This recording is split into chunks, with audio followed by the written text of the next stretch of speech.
Hello everyone, welcome to Snow Day, November 2023, okay? So today we're going to be talking about revolvers, and specifically one of my viewers asked, are revolvers adequate for self-defense? Okay, so there was a time, like going back to like 2008-ish, that I would only carry revolvers, and if you go back and look at like my 2008 videos, 2010 videos, right?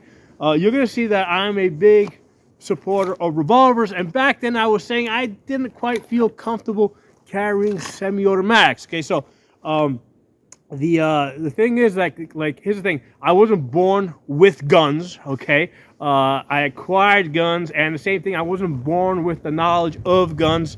My knowledge and experience is something that I have acquired over the years. Okay, so there was a time when I didn't feel comfortable carrying a semi-automatic with a light trigger, and that's because there was a time that I did not realize, or I didn't know, that the safety mechanism of the semi-automatic Glock style pistol is the holster itself, right? That's the safety mechanism. The gun and the holster go together as one.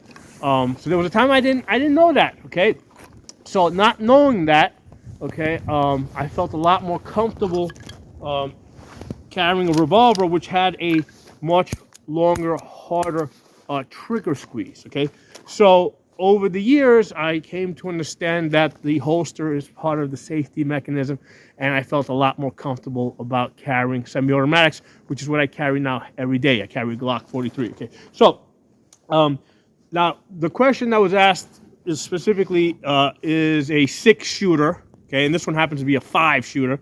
Is a 6-shooter adequate for home defense or self-defense, right? If you're walking around, and the answer is yes.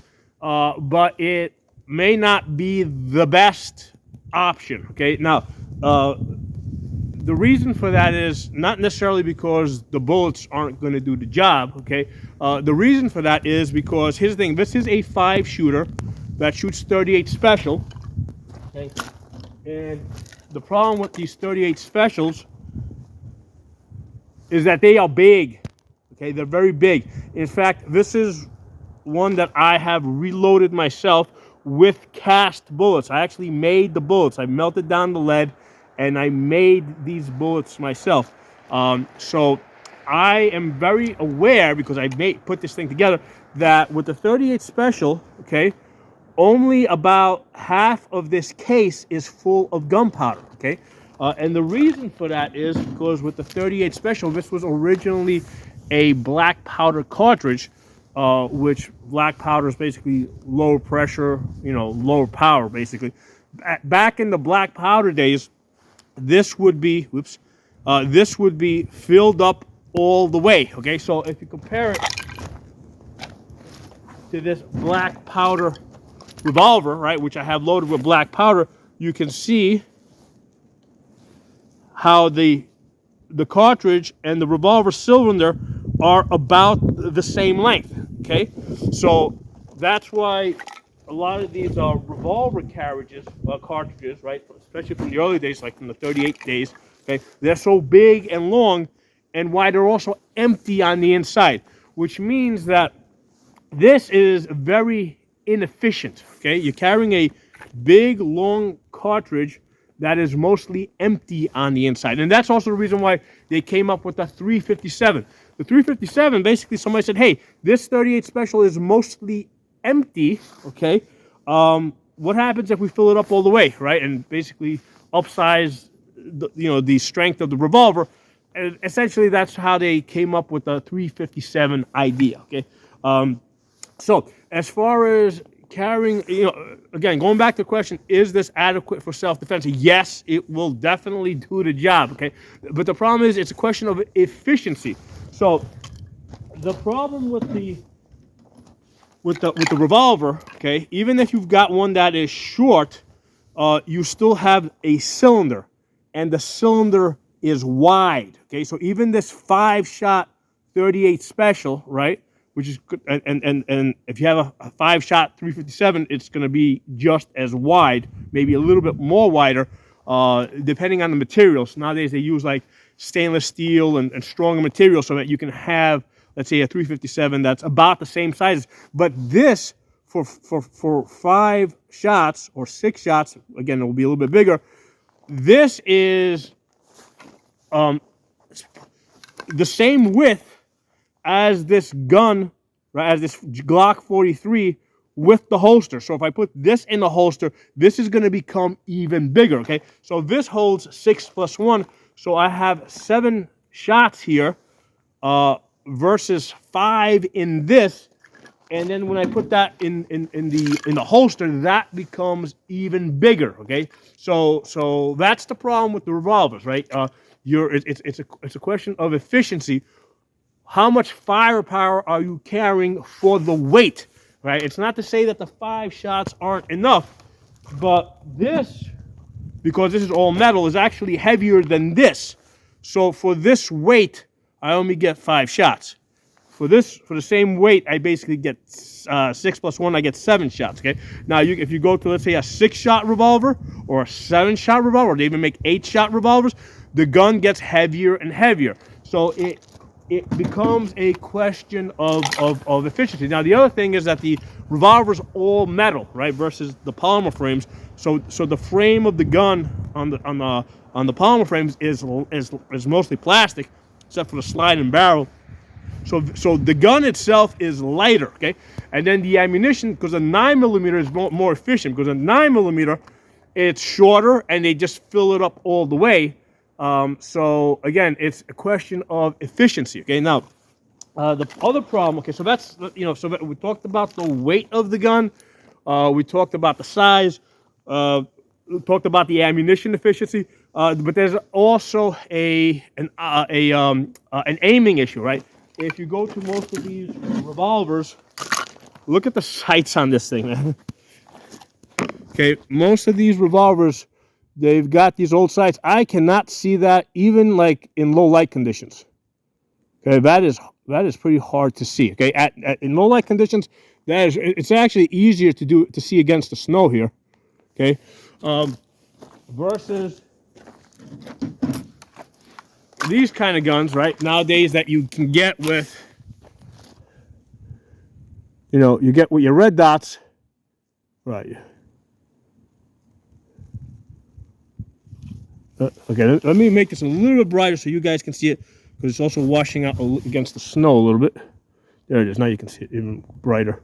Okay, so compared to this is a vastly superior aiming system that works at night. Okay, it works at daytime. I can shoot against the sun, whatever. So aiming with this is a lot easier. Now, I know nowadays they make revolvers that have Picatinny rails on it, that you can put an optic on it, and that's great. It's not a standard thing, okay? So you have to generally pay a lot more for it. In fact, revolvers are more expensive, okay, because it's all metal. So the material that goes into this is a lot more expensive than the material that goes into this, okay? So, that's one of the reasons, like, if you go into a gun store and you just buy a basic, like, 38 special, I mean, you're already, like, into, like, $500 plus, okay? Unless, like, you get some, like, really shitty off-brand. If you get, like, a Smith & Wesson, I mean, you're up to like $600-700, right, for a 5-shot. So again, these are all. So again, it's not that the revolvers aren't good. It's just that you run into issues of efficiency. What are you getting for the size and weight that you're carrying? Okay, that's the issue that this keeps coming back to. Okay, so now the other issue that you have is like, hey, here I am today. It's a snowy day. You can see the snow getting into the guts of the revolver, right? Because basically the engine is exposed. The gears are exposed, okay? So if this falls into dirt or sand, stuff is getting into the engine, right? So even though this gun is closed, right? I haven't opened it up, right? Because that's it being opened. Even though it's closed, the gears are exposed versus with this, it's closed. Now this one has cuts on it, so snow can still get into the guts of it. But if you have one without cuts, You could throw it in sand, in dirt, right? And it, the gun only opens up while you're shooting, and it's cycling. So if it falls into dirt or snow or stuff like that, you're not going to get stuff into the internal parts of the gun. Like I said, with this one over here, I have cuts, right? These cuts over here basically lighten the gun up. Okay, so that allows for snow and dirt and dust to get in there. But let's say if I was going to war, right, or if I thought that the gun was, was going to be like routinely exposed, I wouldn't pick a gun that has cuts in it. And I do have other options.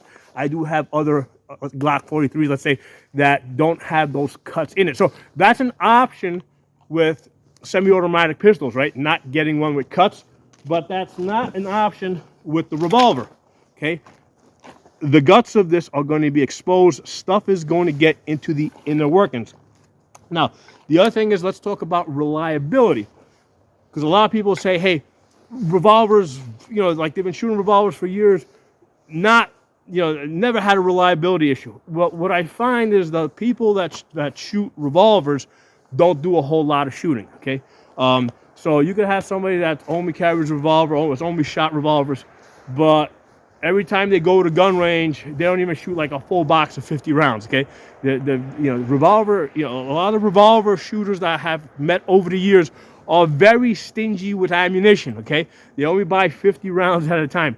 Okay, versus it is very common for this generation, right, of semi-automatic shooters to buy 1,000 rounds at a time. Okay, my Glock 17 has 95,000 rounds on it. Okay, I have numerous other G17s that I have built that have 10,000 rounds plus on it.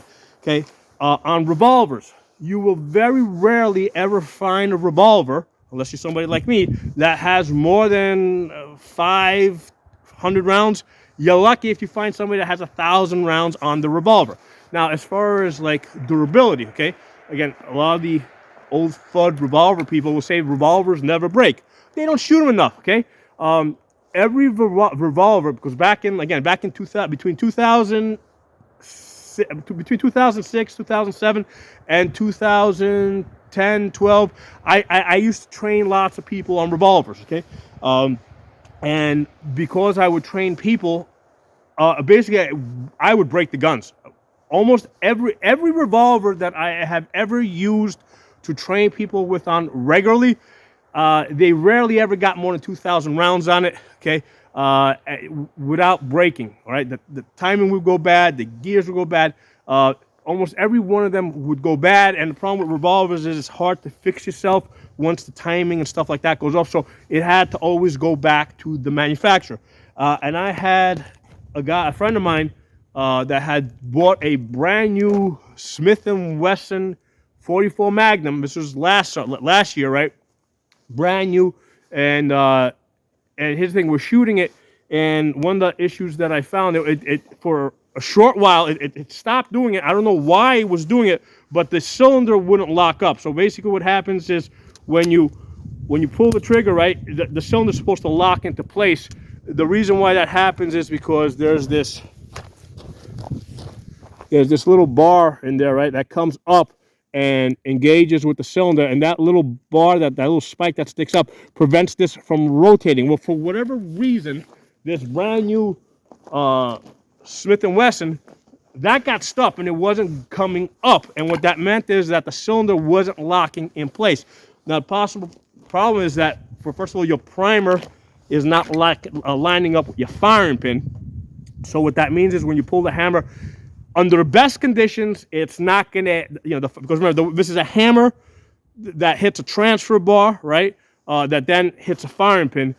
If you're lucky, it will be enough in between that the firing pin is not gonna hit the primer, and the gun's not just gonna work. If you're unlucky and it's just off a little bit, so that the firing pin can still hit the primer, what happens is if the cylinder's rotated just a little bit, when the round fires, it doesn't go straight down the barrel. It kind of hits the cone inside, right? It hits the side, the edge of the barrel a little bit, and A lot of times, if you watch videos with revolvers blowing up, that's the reason, right? It's because the cylinder hasn't lined up perfectly with the barrel, and the bullet isn't going straight down the barrel. It's going into the edge of the barrel a little bit, and it creates a spike in pressure, and that blows up the gun. Okay, it's rare, but it does happen. There's plenty of videos out there. Just search revolvers blowing up. That's the reason why that happens. Okay. Okay. So it's not like it can't happen. It can happen. It's a mechanical thing. There's lots of gears and things that spin and have to line up correctly. And when you do lots of shooting, those gears don't, after first of all, after a while they wear out, and the timing, they don't line up correctly when they're supposed to, and then you got problems with revolvers. And that's the reason why the military got away from revolvers as fast as they could and went to 1911s, right? Went to, it wasn't just an issue of ammunition capacity. They had problems with revolvers not working in combat conditions, particularly with dirt and sand and stuff, getting into the guts of the gun that are exposed, okay? So those are like some of the drawbacks. Now, is it like absolute junk? You should never buy it. No, these things are lots of fun to shoot. I got lots of them, okay? Now, I'll tell you another reason. Okay, a great reason to have a revolver is over here, I got an 1851 Colt, okay? This is a cap and ball revolver. This is basically a muzzle loader, okay? So what happens with this is, I'm not going to mess around with it too much because it's loaded. What I do is I put this at the half cock. You pour the gunpowder into the chambers through the front, and then you lose this loading ram here to seat the balls, and then you put caps on the back over here, right? So basically the hammer hits the cap, which then ignites the gunpowder that's inside, which sends the ball down the barrel. So the great thing about this is this, even though I bought it brand new, okay, this does not require a background check. You can order this, and this can get shipped straight to your house. So that's great. You definitely want to have some guns that don't have to go through a background check, because basically the government keeps illegal, gun registry, is keeping an illegal gun registry. So you want to have some of these guns with a fully, like this one over here, the 1851. This has about the same power as that 38 Special. If you get the 1858 Remington, that has the same power as a 9mm when you're fully loaded. So that's a good reason to have this. Now, because this doesn't have a serial number, see, let me put this back in the holster. I generally don't like, when I store my guns, I like them either on my body or in a safe, okay? I don't like, here's the thing, I don't like leaving guns around, especially, let's say, if I'm not in my office, because I don't want, let's say there is a break-in. I would prefer that this gun not be stolen, because this has a serial number on it, and basically if somebody goes out there and commits a crime with it, right? Somebody steals it, commits a crime. Through the serial number, they're going to come back to me, and I got to answer questions, okay? So one of the options that I do is I keep black powder revolvers that don't have serial numbers fully loaded in a holster, ready to use in emergency situations. And I can keep this outside a safe, okay? And again, and that's the reason I feel a lot more comfortable with using this gun and leaving that outside of a safe at a location that I'm not at, versus a gun that has a serial number that's basically registered in my name, okay?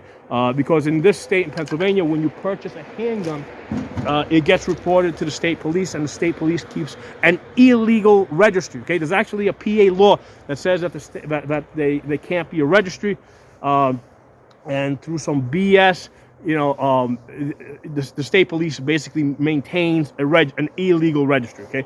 So you want to have some guns that are not on the government's registry, okay? So those are my thoughts on revolvers. I think that you should definitely have some. They're a lot of fun to shoot, but for everyday carry, for self-defense, I don't think it's the best choice, okay? I don't think it's the best choice. Even though it's adequate, I think that there's better options out there. Let's load this up and let's do some shooting, okay? So let's load this guy up.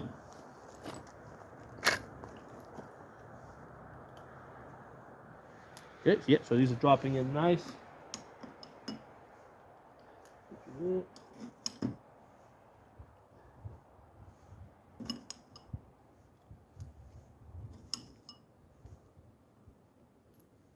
right? So here we go. A lot of you guys are probably young guys may have never even shot these revolvers. Okay, so let's use these sights.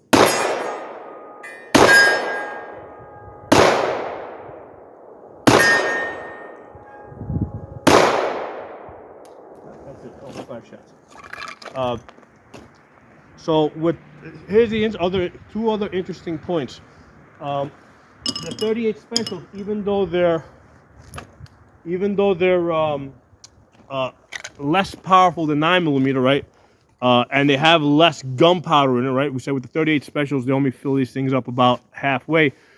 The ammunition's a lot more expensive, right? So when you're buying, let's say 9mm for like $10 or $12 a box, you're typically paying like $20, $25, sometimes $30 a box for 50 rounds of 38 special. And the reason for that is because the brass, okay, is the cases are longer, right? So the cases are the most expensive part of the ammunition. So the longer the cases, the more expensive the ammunition is going to be. So that's why your 38 special ammunition is a lot more expensive than, let's say, your 9mm, okay? And then when you start getting into 357s, it becomes a lot more expensive. And that's also the reason when I reload, I only reload like a 38 special, 357, 44 Magnum, okay? I don't reload 9mm because I can buy the 9mm a lot cheaper. I reload my revolver cartridges. So I want to give you guys another reason why semi-automatic pistols sort of beat out revolvers, and that's when it comes to the training, okay? Most instructors today are just not, they basically haven't been training people on revolvers, okay? So they've never really used the speed loaders that you use to do a fast reload with a revolver. But aside from that, the techniques, the tactics today that we use, they're geared more for semi-automatics, right? A lot of the moving and shooting, it's all semi-automatic based, okay? So if you look at it from a training perspective, okay, the techniques that have developed today have been around semi-automatics, okay? So that's also another important consideration as to why you would want to use a semi-automatic versus a revolver. And that actually might be one of the more expensive, more important. It might be one of the more important considerations, the training aspect of it, okay? The semi-automatic, especially with the red dots, have allowed certain techniques to develop that didn't exist before with the 38 specials and with the revolvers, because it just wasn't as economical, okay? Nowadays, with people that have, let's say, 17-round magazines and 15-round magazines and 12-round magazines, tactics and techniques have developed around semi-automatic. So that's another reason why you may want to go with the semi-automatic. So let's do a little bit of shooting here with the Glock 43.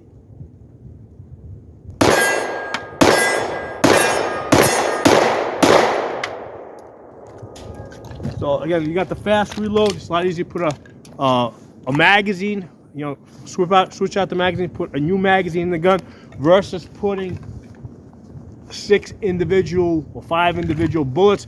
And if you've got a speed loader, right? Again, I've worked a lot with speed loaders. The magazine is bigger, so this is a lot easier to grab and put in there, especially if you're using gloves, okay? Trying to pick up these things here with gloves on, right, and work a speed loader is a lot more difficult with gloves. With the gloves, it's a lot easier for me to handle the bigger magazines and do the mag changes and stuff like that versus working with speed loaders. So again, there's another consideration as to why the semi-automatic might be a better choice than revolver. So to answer the original question, are revolvers adequate? Yes. Are there better choices? Yes. Okay. So thanks for watching. Drop some comments below. Let me know what you think. I'll talk to you all soon.